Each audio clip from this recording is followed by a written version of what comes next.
I am sure हम सब लोगों में से ऐसे बहुत सारे लोग हैं जो अपने आसपास, अपने आस पड़ोस में इस तरह के बच्चों को देखते हैं जो जेईई की तैयारी कर रहे हैं, नेट की तैयारी कर रहे हैं, आईआईटी की तैयारी कर रहे हैं, यूपीएससी और सीए और भी जाने कौन कौन से ऐसे टफ़ एग्ज़ाम्स जिसमें कंपटीशन बहुत ज़्यादा है। इसमें बहुत सारे बच्चे ऐसे होते हैं जो कंटिन्यू कर पाते हैं और बहुत सारे ऐसे होते हैं जो ड्रॉप हो जाते हैं। तो सुहानी एक मिडिल क्लास घर की लड़की जिसके पापा एक सिंपल सी जॉब करते हैं, मदर हाउस वाइफ हैं, वो सब मिलकर एक सपना देखते हैं। और ये बच्ची तैयारी करती है सीए की। ये सीए की तैयारी करती है, बहुत मेहनत करती है और पढ़ाई में बहुत अच्छी है। लेकिन अब इतना आसान तो नहीं होता है सब कुछ जितना हम लोग न्यूज़ में देख लेते हैं या हाईलाइट की गई जो खबरें बनाई जाती हैं उनमें देख लेते हैं। ये बच्ची बहुत ही साधारण सी है। हाँ, पढ़ाई में जैसा मैंने आपको बताया बहुत अच्छी है, लेकिन उसके लिए भी उसको कई अटेम्प्ट्स देने पड़ते हैं। कई अटेम्प्ट्स देने के बाद फाइनली वो सीए के लिए क्वालिफाई करती है। जब वो सीए की तैयारी कर रही थी, जब वो ये सब चीज़ें कर रही थी, तो उसकी ज़िंदगी में एक लड़का आता है, कुमार। वो लड़के से बहुत प्यार करती है, लड़का उससे बहुत प्यार करता है, दोनों ही बहुत मेहनत करते हैं। लड़का भी सीए क्वालिफाई कर जाता है और लड़की भी सीए क्वालिफाई कर जाती है। इन दोनों का टारगेट होता है कि जब हम सीए क्वालिफाई कर जाएंगे then we will tell this to our families. तो बात यहाँ तक पहुँचती है, दोनों सीए क्वालिफाई करते हैं, बात फैमिली तक आती है, दोनों की शादी की बात चलती है, सब कुछ बहुत अच्छा लगता है और शादी जो है वो तय हो जाती है। अब लड़की के जो घर वाले होते हैं वो लड़की से बस इतनी रिक्वेस्ट करते हैं कि बेटा सीए तो तुमने क्वालिफाई कर लिया है, बट इसमें अपना करियर बना लो। मतलब सिर्फ सीए करना कुछ नहीं होता है, उसके आगे तुम इसको कंटिन्यू करो और जब अपना करियर तुम्हारा बन जाएगा उसके बाद तुम अपनी शादी करो, इसी लड़के से करो, हमें कोई प्रॉब्लम नहीं है, लेकिन शादी करो, आगे बढ़ो। लेकिन लड़की नहीं मानती, लड़का भी नहीं मानता और वो एज ऐसी होती है कि उन लोगों को बस अपना जो फ्यूचर है वो एक साथ ही दिख रहा होता है और दोनों डिसाइड करते हैं कि हम दोनों शादी कर लेंगे। तो फैमिली के अगेंस्ट जाकर ये दोनों शादी करते हैं। फैमिली भी क्या करती, मजबूरी में वो लोग इस शादी को मान लेते हैं। अब शादी हो जाती है, सुहानी उसके घर जाती है, वहाँ सब चीज़ें बहुत अच्छी चल रही होती हैं इनिशियली। और फिर शादी के बाद धीरे धीरे जो लड़का है कुमार, उसके घर से प्रेशर आने लगता है कि हमारी सोसाइटी बहुत बड़ी है, समाज बहुत बड़ा है, तुमने सीए क्वालिफाई किया, तुम अपनी चीज़ों को परस्यू करो और अभी जो सुहानी है उसको थोड़ा ब्रेक देना पड़ेगा, बिकॉज शादी है, बहुत सारी नई नई चीज़ें हैं जिसमें उसको अपने आप को, इस फैमिली को समझना पड़ेगा। तो ये सब चीज़ें म्यूचुअली होती हैं। सुहानी इस बात को मान लेती है क्योंकि वो कुमार से बहुत प्यार करती है। वो बोलती है तुम्हारी इज़्ज़त, तुम्हारी सोसाइटी की, तुम्हारी फैमिली की इज़्ज़त मेरी इज़्ज़त है। तो मैंने सीए क्वालिफाई तो कर ही लिया है और मुझे मेरा करियर तो बना ही हुआ है, सो मुझे कोई प्रॉब्लम नहीं है, तुम शुरू करो और मैं बाद में ज्वाइन कर लूँगी। तो बातें ऐसी होती हैं। वहाँ कुमार का करियर शुरू होता है, कुमार अपनी ज़िंदगी एक जीने लग जाता है। यहाँ सुहानी की एक नई ज़िंदगी शुरू हो जाती है। वो अपनी ज़िम्मेदारियों में, घरों में उलझ के रह जाती है। अब धीरे धीरे धीरे वक्त आता है, तब सुहानी को लगता है कि यार मैंने क्वालिफाई किया है और अभी नाउ मैं इन चीज़ों में ढल गई हूँ, घर समझ गई हूँ, सारी चीज़ें ठीक हो गई हैं, अभी मुझे करियर पे ध्यान देना चाहिए। और तभी उसे पता चलता है दैट शी इज़ प्रेग्नेंट। जब वो प्रेग्नेंट है तो ये सुहानी के लिए तो बड़ी बात नहीं है, क्योंकि वो जिस परिवेश से आती है, जितने ओपन माहौल से आती है, जिस ढंग की उसकी अपब्रिंगिंग हुई है, उसको लगता है कि शी विल हैंडल एवरीथिंग।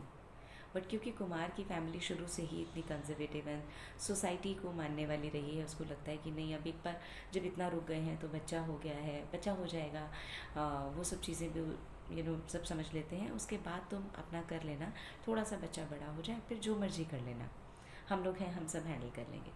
और वही कहानी जो हर घर में होती है, लड़की बच्चे की, लड़की अपने हस्बैंड के लिए, अपने फैमिली के लिए, अपने ससुराल के लिए सारे त्याग करती चली जाती है।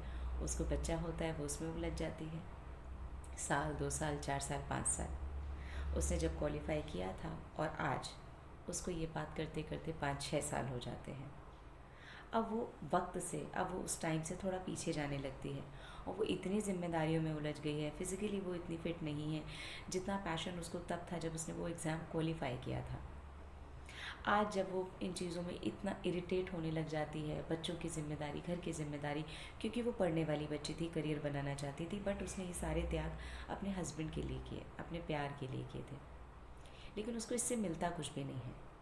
अब जब बच्चा बड़ा होता है और वो ये बात करती है कि नहीं, अब इनफ इज़ इनफ, मुझे मेरी ज़िंदगी शुरू करनी है, तब सोसाइटी समाज की बातें करके फैमिली बोलती है ठीक है तुम्हारी मर्ज़ी है, सबके मुंह बन जाते हैं कि हम कैसे हैंडल करेंगे चीज़ों को, और हम लोगों को तो इस तरह की आदत हो गई है, बच्चा कैसे संभलेगा।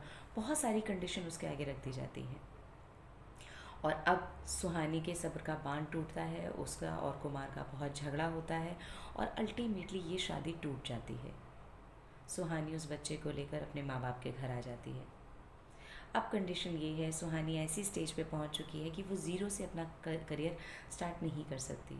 अब आनन फानन में, क्योंकि फैमिली उसकी मिडिल क्लास है, उसको कहीं ना कहीं जॉब करनी पड़ती है। कुछ ऐसी सिचुएशंस बन जाती हैं कि she can not go back and join as a CA.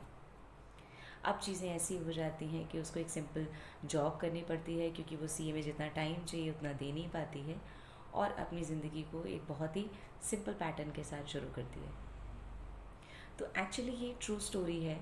और इसके लिए मैंने एक रील सुनी थी जिसमें एक बच्ची किसी से रेमेडी मांग रही थी कि मैं ऐसा क्या करूं कि मैं अपना करियर जो है वापस से सीए में शुरू करना चाहती हूं, और इसके लिए मैं क्या करूं। तो उसको दुनिया भर के उपाय बताए जा रहे थे। तो यहाँ पर ये कहानी से मुझे ये समझ में आया, और मैं आप सबको भी ये कहना चाहती हूँ कि आप किसी से प्यार करते हैं, ये बहुत अच्छी बात है, आप कीजिए, लेकिन उसके लिए अपने करियर को दाव पे मत लगाइए। देखिए, ये दोनों ही पढ़े लिखे थे, ये दोनों ने ही साथ में करियर साथ में शुरू करना था, बराबर मेहनत की, बराबर सब कुछ इन लोगों का इक्वल था। लेकिन ज़िंदगी अगर किसी की बदली या यूँ कहूँ कि ख़राब हुई तो वो सुहानी थी। क्यों? क्योंकि सारे कॉम्प्रोमाइज़ सुहानी ने किए, कुमार ने उसके लिए कुछ भी कॉम्प्रोमाइज़ नहीं किया। तो ये हर घर में नहीं होता, लेकिन ये बहुत सारे घरों की ये कहानियाँ हैं। हम जो लड़कियाँ होती हैं, जो फीमेल होती हैं स्पेशली, जो दिमाग से नहीं दिल से सोचती हैं, उनको लगता है कि नहीं यार, मैं तो इससे बहुत प्यार करती हूँ, अगर ये लड़का गया तो मेरी ज़िंदगी में कोई नहीं आएगा, कोई बात नहीं, करियर ही तो कॉम्प्रोमाइज़ करना है, बाद में सब कर लेंगे। ये गलती मत कीजिए, ये नहीं होता है। जब आप लड़की होती हैं, जब आप बहुत सारी चीज़ों में उलझ के रह जाती हैं शादी के बाद, तो आपके लिए करियर बनाना संभव नहीं होता है। तो इसलिए जब आपके सामने कोई चॉइस आती है, लाइफ ऐसी सिचुएशन पे लाके खड़ा कर देती है जहाँ पे आपको या तो करियर या तो प्यार चुनना है, तो मैं आपको सलाह दूंगी कि आप पहले अपना करियर चुनिए, क्योंकि कुमार धोखा दे सकता है, करियर नहीं। तो अगर सुहानी ने अपना करियर चुना होता, अपने माँ बाप की बात मानी होती, तो आज वो एक बेहतरीन जगह बैठी होती, अपने करियर को बनाती और शायद कुमार से भी शादी कर लेती। लेकिन ऐसा नहीं हुआ। तो प्रैक्टिकली दिमाग लगाइए, अपनी बात को सोचिए, समझिए। आप जिससे प्यार करते हैं उससे कीजिए, उसको बोलिए कि कॉम्प्रोमाइज़ होगा तो दोनों तरफ से होगा, वरना ये प्यार नहीं है। हम दोनों को ही एक दूसरे के लिए एक दूसरे का हाथ पकड़ के चलना होगा। तो ये कहानी सुनिए, लोगों को बताइए इसके बारे में, और उनको मोटिवेट कीजिए कि करियर बहुत इम्पॉर्टेंट है। आपका फाइनेंशियली इंडिपेंडेंट होना, आपका फिज़िकली मेंटली इंडिपेंडेंट होना इस दुनिया में सबसे हाई प्रायोरिटी पे होना चाहिए, सबसे इम्पॉर्टेंट होना चाहिए। तो आज के लिए बस इतना ही। अगली बार मिलूंगी किसी इसी तरह के अच्छे से टॉपिक के साथ। तब तक के लिए take good care of yourself. Thank you.